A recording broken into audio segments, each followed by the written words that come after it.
د واک ټلویزیون قدرمنو لیدونکو سلام ستړي مشئ. د میدان وردګ ولایت سیدآباد ولسوالۍ په سالارو سیمه کې د پی آی ان مسلسل لخوا 4 هغه کورنیو سره نغدي مرسته وشوه چې کورونه یې په تیرو جګړو کې ویجاړ شوي وو.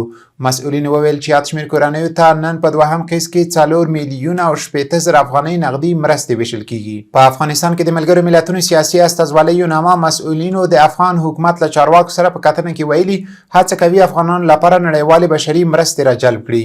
د افغان حکومت مسؤلینو د ملګرو ملتونو هڅې او په دغه هیواد کې شتون مهم بللی او له نړیوالو سره د مثبت تعامل غوښتنه کړې. په کابل کې یو افغان پانګوال د یوې بهرنۍ موسسې په همکارۍ د څه باندې 1 میلیون ډالرو په ارزښت په 20 جریبه ځمکه د چرګانو فارم جوړ کړی چې پر یو وخت کې به 80,000 چرګان پکې پالل کیږي.